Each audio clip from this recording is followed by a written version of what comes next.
We're just working on a big project together. That's why I'm home late every night, my wife explained for the 20th time. I nodded from behind my coffee mug, watching steam curl between us like the lies she'd been spinning for 3 months. I understand completely, Vivian, I said, setting down the ceramic carefully. That's why I'm having lunch with your CEO tomorrow. Her face went pale. Actually pale, like someone had drained the color right out of her cheeks with a shop vacuum. Why would you? I smiled, the kind of smile I used when contractors tried to shortchange me on materials, to discuss your project and whether the company condones office affairs. The kitchen went quiet, except for the hum of our expensive refrigerator, the one Vivian insisted we needed to match her rising status at Morrison and Associates Architecture. She stood there in her designer workout clothes, the ones that cost more than most people's rent, clutching her gym bag like a shield. Wes, you're being paranoid, she said, but her voice had that tremor I'd learned to recognize. The same tremor when she'd claimed the lipstick on her collar was from air kisses with clients. Am I? I leaned back in my chair, studying her face the way I studied blueprints, looking for the flaws that would bring the whole structure down. Because Mrs. Ellsworth mentioned seeing your car at the gym again last night. Funny thing is, the gym closes at 9, and you didn't get home until midnight. Vivian's mouth opened and closed like a fish gasping for air. 3 months ago, she would have had a quick answer. Now she just stood there, caught between her lies and my questions. I stopped for drinks with Shannon afterward, she finally managed. Shannon's in Phoenix visiting her mother, has been all week. I pulled out my phone, showing her Shannon's Instagram posts from the desert. Nice try, though. The bag slipped from Vivian's fingers, hitting the marble floor with a soft thud. A towel spilled out, one I'd never seen before, with the logo of some fancy spa across town. The same spa where, according to neighborhood gossip, married women went to meet men who weren't their husbands. We need to talk, she said. No, we don't. I stood up, rinsing my mug in the sink like this was any other Tuesday morning. You need to keep lying, and I need to keep investigating. That's how this works now. Investigating? Her voice climbed an octave. What are you, some kind of detective? I turned around, really looking at her for the first time in months. Vivian Callahan, lead architect, ambitious climber, my wife of 8 years. When had she become a stranger? When had I become someone she could lie to with such casual ease? I'm a contractor, Viv. I know when foundations are rotten. I grabbed my keys from the counter. And when they are, the smart move is controlled demolition before the whole thing comes down on your head. She was still standing there when I left for work, surrounded by the expensive kitchen she'd designed, holding that foreign towel like evidence of her own guilt. The drive to my construction site gave me 20 minutes to think. 20 minutes to plan, 20 minutes to decide whether I was going to be the fool who ignored the obvious or the man who did something about it. My phone buzzed at a red light. Text from Jax, the 16-year-old computer wizard who lived next door and helped me with the tech side of my business. Got those photos you wanted? You're not going to like them. I pulled into the parking lot of my current project, a custom home for some tech executive who wanted rustic elegance with modern convenience. The kind of contradiction that made me good money because I could make impossible things work. Jax was waiting by my truck, laptop bag slung over his shoulder, looking like he'd rather be anywhere else. Show me, I said. He opened the laptop, fingers flying over keys. Remember you asked me to check if your wife's Find My iPhone was sharing location? Yeah. It is, with someone named Miles Delacroix. The screen showed a map with 2 dots, one labeled Vivian's phone, the other labeled Miles. They'd been in the same location for the past 3 hours, an address I didn't recognize. Who's Miles Delacroix? I asked, though I was starting to suspect. Architect at your wife's firm. 34, divorced last year, drives a vintage Alfa Romeo. Jax pulled up a LinkedIn profile. Handsome guy, the kind who probably called wine complex, and wore scarves in October. Want me to dig deeper? Yeah, everything you can find without breaking any laws. What if I break a few small ones? I looked at this kid who'd been mowing my lawn since he was 12, who I'd taught to use power tools, who called me Uncle Wes even though we weren't related. No laws, Jax. We're going to do this right. He nodded, closing the laptop. Uncle Wes? I'm sorry about all this. I felt terrible. Don't be sorry, I said. Save that for when I'm done. The workday passed in a blur of measurements and decisions, but my mind kept circling back to that map. Those 2 dots sitting together while I hammered nails and cut boards. By lunch, I'd made my decision. I called Morrison and Associates. I'd like to schedule a meeting with Mr. Morrison, I told the receptionist. This is Wes Callahan. My wife Vivian works there. Oh, Mr. Callahan? How nice to hear from you. Let me check Mr. Morrison's schedule. 20 minutes later, I had an appointment for tomorrow at noon, right when Vivian thought she'd be safely hidden in another project meeting. My phone rang as I was loading tools back into my truck. Vivian. Wes, about this morning. Save it, I said. I'm busy. We need to discuss this like adults. Adults don't lie for 3 months straight. I climbed into the driver's seat. Adults don't come home smelling like someone else's cologne and pretend it's from hugging clients. Silence on the other end. Then, how long have you known? Known what, Viv? That you're having an affair? That you've been lying to my face every night? That you think I'm too stupid to notice? I started the engine. I've suspected for months. I've known for sure since this morning. It's not what you think. It's exactly what I think. The question is what I'm going to do about it. Wes, please, can we just... I hung up. That evening, I sat in my basement workshop, surrounded by the tools and projects that made sense. Wood didn't lie. Metal didn't cheat. Measurements were honest. Vivian's car pulled into the driveway at 11:47 p.m. I heard her heels on the hardwood above, heard her moving around the kitchen, probably looking for signs of what I knew. She didn't come downstairs. We used to talk down here, back when we talked at all. She used to bring me coffee and ask about my projects. Now the basement was just where I went to avoid her lies. I pulled out my phone and scrolled through the photos Jax had sent. Vivian's car in the parking lot of an expensive apartment complex. Vivian walking into a building, keys in her hand like she belonged there. Vivian leaving 3 hours later, hair messed up, lipstick gone, and in one photo, a man in the doorway. Tall, dark hair, expensive shirt. Miles Delacroix, I assumed. The project she'd been working on. Tomorrow, I'd have lunch with her boss. Tomorrow, I'd start asking the questions that would bring her carefully constructed lies tumbling down. Tonight, I sat in my workshop and planned the controlled demolition of my marriage. Morrison and Associates occupied the top 3 floors of downtown's newest glass tower, the kind of building that screamed, "We charge too much, and you'll pay it anyway."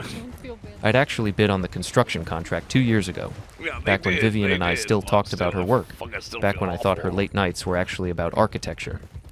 The elevator ride to the 20th floor gave me time to straighten my tie and rehearse my opening lines. I'd dressed carefully, not my usual work clothes, but not trying too hard either. Just a contractor whose wife worked here, dropping by to discuss some concerns. Mr. Callahan? The receptionist looked exactly like every architectural firm receptionist I'd ever met. Young, stylish, probably an art school graduate paying off loans. Mr. Morrison is ready for you. James Morrison's office had floor-to-ceiling windows overlooking the city, expensive furniture that looked uncomfortable, and awards covering one wall like trophies in a high school display case. The man himself was older than I'd expected, maybe 60, with silver hair and the kind of handshake that said he'd built this firm from nothing. Wes, good to finally meet you. Vivian talks about you all the time. I bet she does, I thought. Probably tells you I'm too busy with my little construction projects to pay attention to her important work. Thanks for making time, Mr. Morrison. I know you're busy. Please, call me Jim. Coffee? Water? Coffee would be great. He poured from an expensive-looking machine, the kind that probably cost more than most people's monthly salary. So what brings you by? Vivian mentioned you might be interested in some of our commercial projects. Interesting. Vivian had been expecting this visit, had already laid groundwork.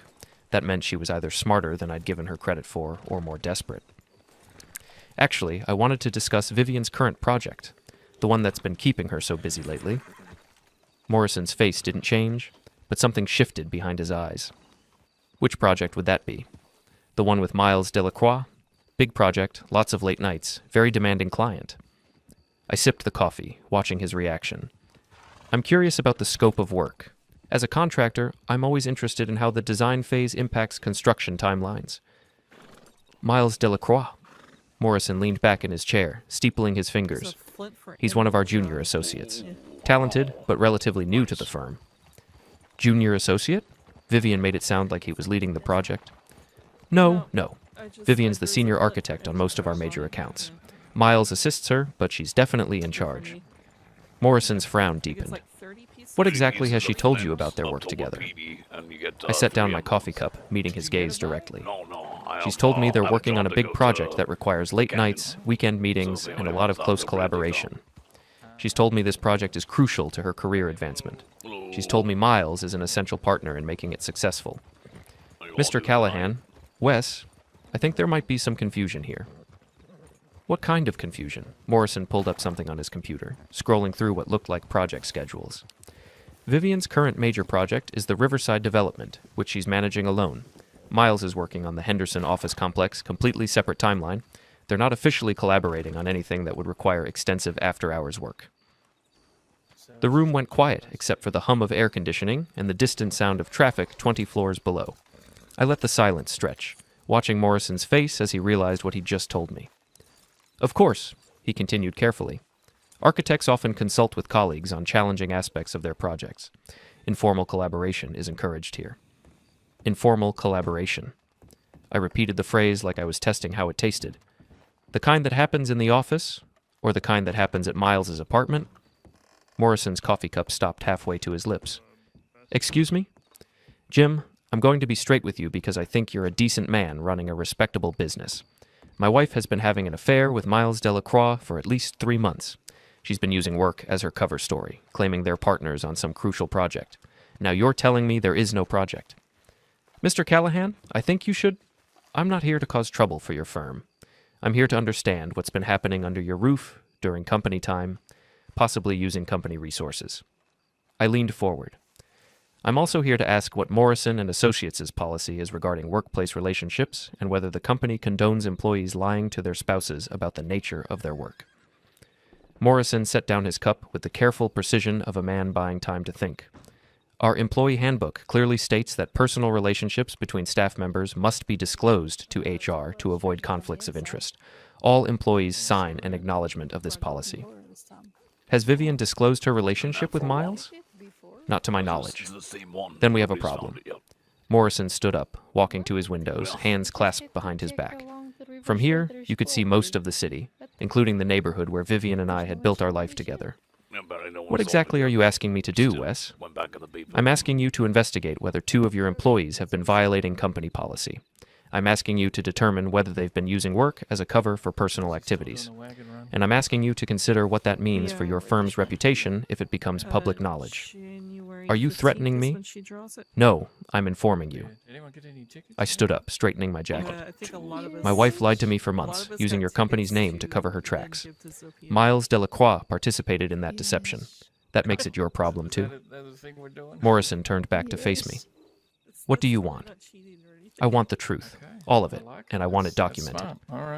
And if I refuse, then I'll find other ways to get the information I need, ways that might be more public, more embarrassing for everyone involved.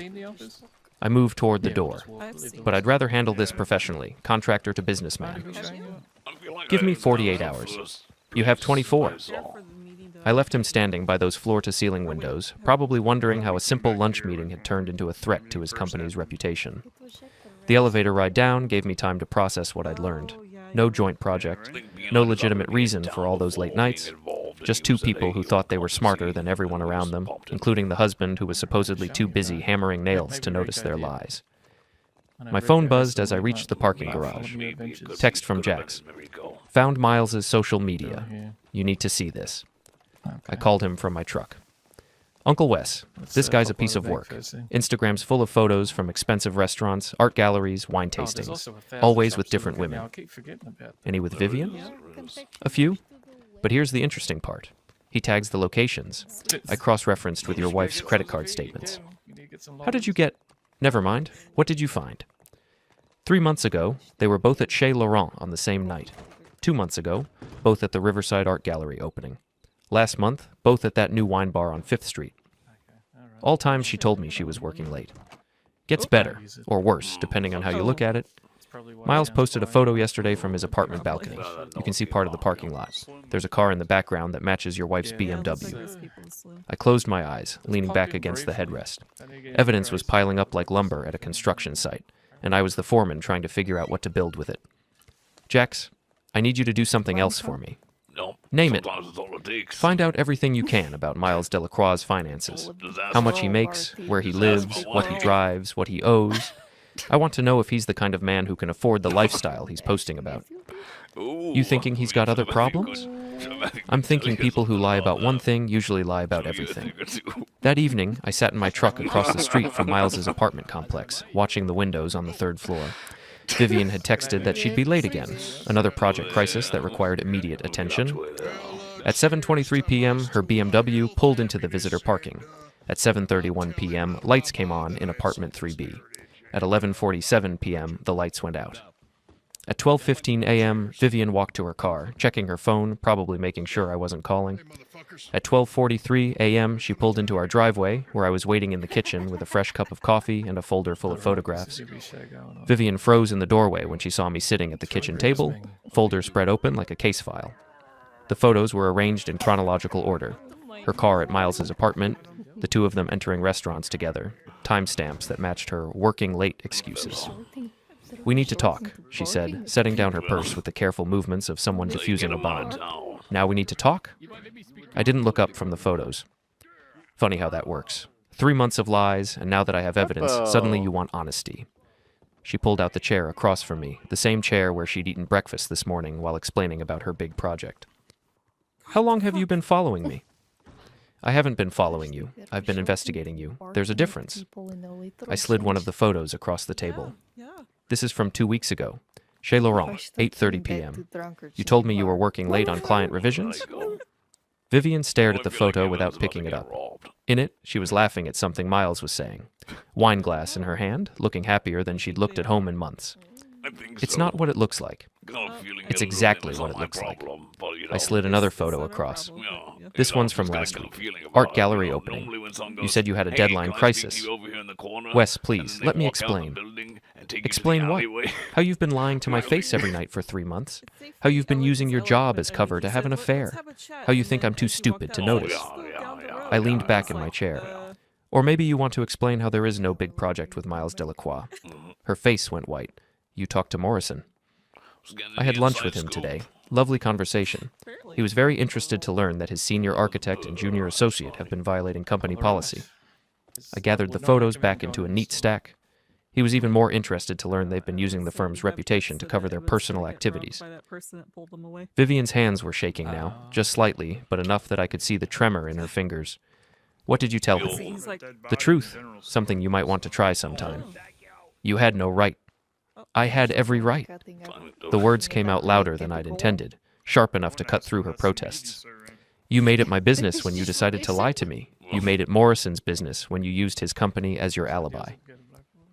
She was crying now, but I'd seen these tears before. Strategic tears, designed to make me feel guilty for asking uncomfortable questions. They'd worked for months, making me doubt my suspicions, making me feel like the paranoid husband who couldn't trust his wife. Not anymore. How long? I asked. Wes, how long, Vivian? 4 months. Her voice was barely a whisper. It started at the office Christmas party. 4 months. 4 months of lies, of coming home to kiss me hello with his taste still on her lips, of sitting across from me at dinner while planning her next meeting with him. Are you in love with him? She looked up at me then, really looked at me, and for a moment I saw something that might have been regret. I don't know. You don't know? I stood up, pacing to the window that looked out on our backyard, the garden Vivian had designed, the life we'd built together. You've been lying to me for 4 months, risking your career, risking our marriage, and you don't know if you love him. It's complicated. No, it's not. I turned back to face her. You made a choice. Every night for 4 months, you chose him over me. You chose lies over truth. You chose whatever he gives you over whatever we had together. We can work through this. Couples counseling, therapy. Work through what? Your affair, or the fact that you think I'm gullible enough to believe your lies indefinitely? She wiped her eyes, smearing mascara across her cheeks. What do you want me to do? I want you to pack a bag and leave. Tonight. This is my house, too. This is the house we bought together when we were married to each other, not to other people. I sat back down, pulling out my phone. I've already talked to a lawyer. You can stay at Shannon's or your sister's or Miles's apartment for all I care. But you're not staying here. Wes, please, we can fix this. Some things can't be fixed, Viv. Some things are just broken. I showed her my phone screen where I'd pulled up the contact for Morrison and Associates. Morrison's expecting a call from me tomorrow with my decision about whether to file a formal complaint with the company. What I tell him depends on how this conversation ends. She stared at the phone like it was a weapon pointed at her chest. You'd destroy my career over this. You destroyed your career over this. I'm just deciding whether to help you cover it up or let the consequences play out naturally. That's blackmail. That's accountability. Something you've been avoiding for 4 months. Vivian stood up slowly, like someone much older than her 38 years. Yes. If I leave tonight, what happens to us? There is no us. There hasn't been for months. You made sure of that. She nodded, more to herself than to me, and walked toward the stairs. I heard her moving around upstairs, opening drawers, closing closet doors, the sounds of a life being packed into suitcases. 20 minutes later, she came back downstairs with 2 bags and her laptop case. She looked around the kitchen like she was memorizing it, or maybe like she was seeing it for the first time. I'm sorry, she said. I know you are. Sorry you got caught. She flinched like I'd slapped her, but she didn't deny it. Where are you going? I asked. Shannon's back from Phoenix tomorrow. I'll stay at a hotel tonight. Not Miles's place? I think I need some space to figure things out. 4 months too late for that, but sure. She walked toward the door, then stopped. What are you going to tell people? The truth. You might want to try it sometime. After she left, I sat in the quiet kitchen, surrounded by the evidence of her deception and the silence of a marriage that had ended months ago without me realizing it. My phone buzzed. Text from Jax. Uncle Wes, you okay? Saw Mrs. Callahan leave with suitcases. I typed back. I'm fine. How's that research coming? Almost done. This Miles guy's got some interesting financial problems. Want me to come over? Tomorrow. Tonight I just want to sit here and process the fact that my wife thinks I'm an idiot. For what it's worth, she's the idiot. You're the smartest guy I know.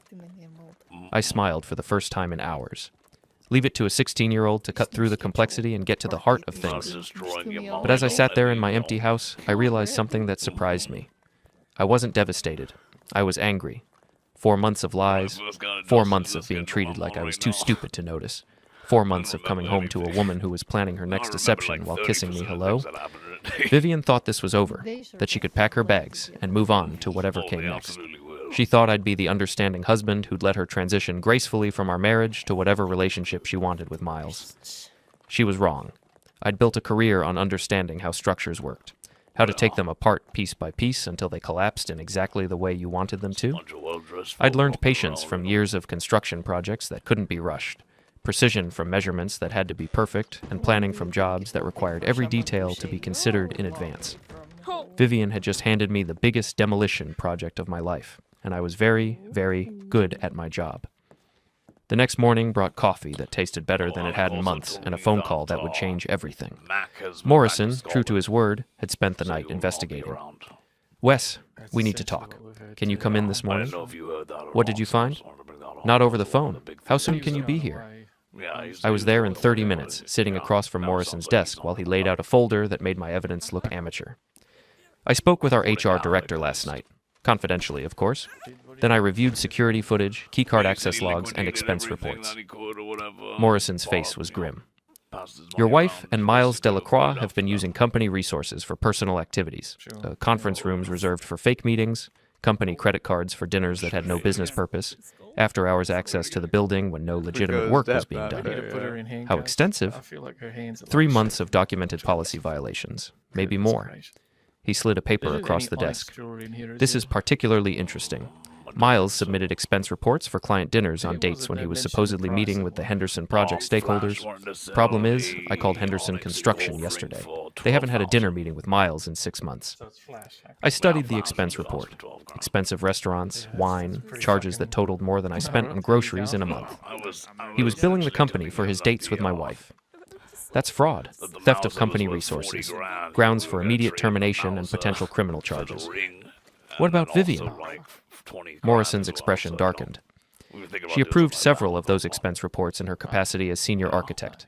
She also reserved conference rooms for meetings that never happened, used company computers for personal communications, and violated our workplace relationship disclosure policy. So you're firing them both? I'm firing Miles today.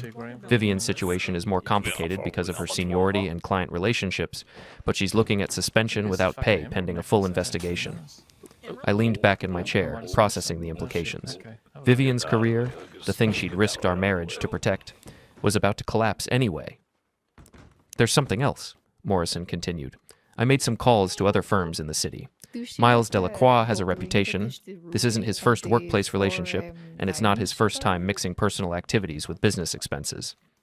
He's done this before? Twice that I can confirm. He was quietly asked to leave his previous firm after a similar situation. We didn't know because his references were carefully managed. My phone buzzed. Text from Vivian. Can we talk? I'm at Shannon's. I showed Morrison the message. She wants to talk. What are you going to tell her? That depends. What do you need from me for your investigation? A formal statement about what you observed, copies of any evidence you've gathered, and your word that you'll cooperate if this becomes a legal matter. Done. I stood up, shaking his hand. Jim, I appreciate you handling this professionally. Wes, I'm sorry this happened. Your wife is a talented architect, but talent doesn't excuse fraud. I drove home through streets that looked different somehow, like the whole city had shifted while I wasn't paying attention. My phone rang as I pulled into my driveway. Vivian. I heard from Morrison, she said without preamble. He's calling a meeting this afternoon. I figured he would. You know what this means for my career. You knew what it meant for your career when you started lying 4 months ago. Silence on the other end then. Miles says you're trying to destroy us. Miles says? I laughed, but there was no humor in it. Vivian, Miles is about to be fired for fraud. He billed the company for your dates, used corporate resources for personal activities, and lied on expense reports. He's not the victim here. That's not possible. Check with Morrison. He's got documentation going back 3 months. Another silence, longer this time. When she spoke again, her voice was smaller. I didn't know about the expense reports. But you approved some of them. You reserved conference rooms for fake meetings. You used company time and resources for your affair. I sat in my truck, looking at the house we'd shared, the life we'd built. You're not the victim either, Viv. What do you want from me?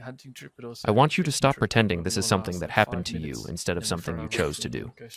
I made mistakes. You made choices. Every lie was a choice. Every fake meeting was a choice. Every night you came home and kissed me hello while planning your next deception was a choice. Wes, please, I know I hurt you, but destroying my career won't fix our marriage. Our marriage was over the first time you chose to lie to me. I'm not destroying your career. I'm just not helping you cover up the choices that are destroying it for you. I hung up and sat in the silence of my truck, watching Mrs. Ellsworth work in her garden next door. She waved, and I waved back, wondering what she'd think when she found out why Vivian had moved out. My phone buzzed again. This time it was Jack's. Uncle Wes, finish that research. Miles Delacroix is in serious financial trouble. Want to see? Come over. 10 minutes later, Jax was sitting at my kitchen table with his laptop, showing me a financial profile that explained a lot about Miles's expensive tastes. He's got credit card debt over $40,000, lease payments on that Alfa Romeo that are $800 a month, and rent on his apartment that's $3,000. His salary at Morrison and Associates barely covers his expenses, even without the fancy dinners and art gallery visits. So he was using company money to fund a lifestyle he couldn't afford. Gets worse. He's got a judgment against him from his previous employer for unreturned equipment and unpaid business expenses, and his ex-wife is suing him for unpaid alimony. I stared at the numbers on Jax's screen. Vivian doesn't know any of this, does she? I doubt it. This guy's been living on credit and company fraud for months. Without that expense account, he can't maintain the lifestyle that probably attracted her in the first place. What happens when Morrison fires him today? He's broke. Can't make rent, can't make car payments, probably can't even afford those expensive dinners anymore. I thought about Vivian sitting at Shannon's house, probably planning her next move, maybe thinking she could transition smoothly from our marriage to a relationship with Miles. She had no idea she'd been having an affair with a man whose entire lifestyle was built on theft and lies. Jax, I need you to do one more thing for me. Name it. Find out where Miles is going to be tonight after Morrison fires him. I want to have a conversation with him. Uncle Wes, that sounds like trouble. Not trouble, just a conversation between two men about the woman they both thought they knew. That afternoon, while Morrison was firing Miles and suspending Vivian, I sat in my workshop and planned the next phase of my demolition project. Some structures collapsed quickly, brought down by a few strategic charges. Others had to be taken apart piece by piece, carefully and methodically, until nothing was left but rubble. Vivian and Miles had built their relationship on lies, theft, and deception. I was about to show them what happened when the foundation crumbled. My phone rang at 4:17 p.m. Morrison. It's done. Miles is terminated, effective immediately. Security escorted him out. Vivian suspended pending investigation, but given the evidence, I expect she'll be terminated within the week. How did they take it? Miles threatened to sue. Vivian asked if there was any way to work out a settlement. And I told them both to contact their lawyers. This is beyond internal discipline now. After Morrison hung up, I sat in my workshop, surrounded by the tools and projects that made sense, and waited for my phone to ring. It took exactly 43 minutes. Wes, I need to see you. Vivian's voice was shaky, desperate. Please, I'll come to the house. No, you made your choice about this house when you decided to lie to me in it for 4 months. Then where? I thought about it, considering locations, considering what I wanted this conversation to accomplish. Riverside Park, the bench by the fountain, 1 hour. Wes, 1 hour, Vivian, and come alone. Riverside Park at sunset was beautiful in the way that only reminded me of everything I was losing. Vivian and I used to walk here when we were first married, back when we talked about building a life together instead of tearing one apart. She was already sitting on the bench when I arrived, staring at the fountain like it held answers to questions she was afraid to ask. She looked smaller somehow, diminished by the events of the day. Morrison fired Miles, she said without looking at me. I know. He suspended me pending investigation. I know that too. She turned to face me then, and I could see she'd been crying. Real tears this time, not the strategic ones from last night. Did you know about the expense reports? I suspected Miles was living beyond his means. Morrison confirmed the details. I didn't know he was stealing from the company. But you knew you were helping him do it. Conference rooms for fake meetings, approval signatures on questionable expenses, after-hours access for personal activities. I sat down beside her, but not close enough to touch. You knew it was wrong, Viv. You just didn't care because you thought you wouldn't get caught. She stared at her hands, folded in her lap like she was praying. I've lost everything. You gave up everything. There's a difference. My career, my marriage, my reputation. Giving one out to Nausicaa. Your choice, your choice, your choice. Hey, what's up, Nausicaa? I stood up, pacing to the fountain's edge. You want to know what I've lost? Appreciate you coming through. I've lost the ability to trust my own wife. I've lost 8 years of marriage to someone who turned out to be a stranger. 66 is nuts. I've lost the future we planned together, I really the appreciate kids it, we man. talked about having, the Appreciate all life the we were support you supposed to give. build. We can still... No, we can't. I turned back to face her. You chose Miles over me. You chose lies over truth. You chose whatever fantasy he was selling over the reality we had together. Those choices have consequences. I made mistakes. Stop calling them mistakes. The words came out sharper than I'd intended, loud enough that a couple walking their dog looked over at us. Mistakes are accidental. You planned this. You scheduled it. You lied about it every single day for 4 months. Vivian flinched like I'd hit her, but she didn't argue. Maybe because she finally understood that her excuses weren't going to work anymore. What happens now? She asked. Now you deal with the consequences of your choices. Morrison's investigation will probably lead to your termination. Miles is already fired and facing potential criminal charges for fraud. Your reputation in this industry is finished. And us? There is no us. You made sure of that. She nodded slowly, like someone accepting a terminal diagnosis. I know you hate me. Nausicaa with all the emotes. I don't hate you, Viv. Enjoy the emotes, I hate what you man. did. I hate that you lied to Some me. goofy emotes I hate that you thought I was too stupid to figure it out. But I don't hate you. of all my different characters. Then why does over this the feel like you're years. trying to destroy me? I sat back down beside her, looking out at the fountain, the park, the city where we built our life together. Because you're finally seeing the real consequences of your choices instead of the fantasy version where everyone forgives you and moves on. Miles Doc, says you're putting some vindictive. biddies up. 160 on the Miles biddies. is a thief and a Appreciate liar you, Doc. who's about to lose his apartment and his car because he can't afford them without stealing from his employer. I looked at her directly. Is that really the man you want to defend to your husband? Ex-husband, she corrected quietly. Not yet, but soon. We sat in silence for a while, watching other couples walk through the park, people who were probably dealing with normal marriage problems like whose turn it was to do dishes or whether they could afford a vacation this year. Problems that seemed impossibly simple compared to the wreckage we were sitting in. I need to ask you something, I said finally. Okay. Was any of it real? Our marriage? The plans we made? The life we built together? She was quiet for so long, I thought she wasn't going to answer. When she finally spoke, Her voice was barely audible. It was real for me, until it wasn't. Ooh. When did it stop being real? I don't know. Gradually, I think. We got busy, started living parallel lives instead of a shared one. You had your construction projects, I had my architecture work. We stopped talking about anything that mattered. So you decided to have an affair instead of talking to me about it. I didn't decide anything. It just happened. No, Viv. Affairs don't just happen. They're a series of choices, each one taking you further away from your marriage and closer to betrayal. Oh, I'm sorry, I'm just seeing I stood up things. I again, just saw you all just needing sitting distance there from for the her, last from minute. this That was conversation, sweet. from the wreckage of Alright, everything we'd it's built fine. together. Swear You to God, chose my to have wife drinks was with Miles falls on after the work. spells and You shit chose on to me. meet him outside the office. You chose to lie to me about where you were and who you were with. You chose to sleep with him. Every step was a choice. You're right. The admission seemed to surprise her as much as it surprised me. I made all those Christ. choices. I told myself I I'm deserved to not be sure happy, what just that you wouldn't happened. understand, that it wasn't really I hurting was anyone if you writing, didn't and then know. all of a sudden everybody was But I did just know. sitting real Maybe not the still. details, but I knew something was wrong. Yeah, I knew you were lying to me. yeah, I knew yeah, you'd that rather be was- somewhere else, with someone that's else. when my wife fucking I'm sorry. cast curses on me. I know you are. But sorry doesn't fix this. Sorry doesn't give me back 4 months of marriage to a woman who was planning her next lie every time she kissed me hello. My phone buzzed. Text from Jax. Miles is at Murphy's bar That on was a 5th Street. crazy headache. Drinking alone, looks like he's been there a while. That was a massive I showed headache, Vivian the man. message.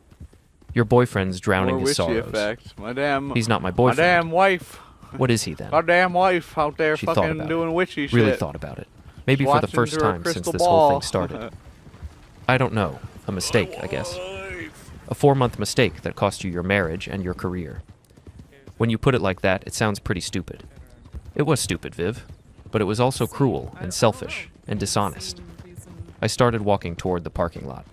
I'm going to talk to Miles. You should probably go back to Shannon's and figure out what you're going to do with the rest of your life. Wes, wait. I stopped but didn't turn around. I know this doesn't matter now, but I did love you. I still do, in whatever way I'm capable of. If that's true, then what you did to us is even worse than I thought. I left her sitting on that bench by the fountain, in the park where we used to walk when we were happy, when we trusted each other, when we thought we were building something that would last forever. Murphy's Bar was exactly the kind of place where men went to drink away their problems, dim lighting, cheap beer, and bartenders who didn't ask questions. Miles was at the far end of the bar, still wearing his expensive shirt from his meeting with Morrison, but his tie was loose and his hair was messed up, like he'd been running his hands through it. I ordered a beer and sat down 2 stools away from him. Rough day? I asked. He looked over at me, and it took him a moment to recognize me. When he did, his face went pale. You. 30 more Me. seconds for the scam train. I took a sip of my beer. Wesley Callahan, Vivian's husband. We should probably talk. Miles stared at me like I'd walked in carrying a warrant. His fingers tightened around the glass, knuckles pale, trying to look calm while his whole life slid off the bar stool. Whatever Vivian told you, he started. I didn't come for a fight, I said. I came to give you the Yeah, only Ricky thing you shit. never gave Yeah. anyone, the truth. He scoffed. You got me fired. Happy? I didn't get you fired, I said. You billed your employer for your dates. You forged a project that didn't exist. You stole. You just finally met a room with cameras and a boss who reads reports. His jaw twitched. She knew what she was doing. She knew enough to lie, I said. Not enough to see you were broke. 40 grand in debt. A judgment. Alimony you don't pay. That Alfa Romeo isn't taste, Miles. It's a mask. His eyes flicked just once to the bar top, like he wanted to grab something sharp or heavy. Instead, he swallowed and tried another angle. You think you're some hero? She left because you made her miserable. Camp to the left. I leaned closer, low enough that only he could hear. She didn't leave. I removed the cover. Big difference. I slid my phone onto the bar. One email draft already addressed. HR, compliance, and a couple of clients' names pulled from Morrison's directory. Subject line: misuse of company funds and facilities.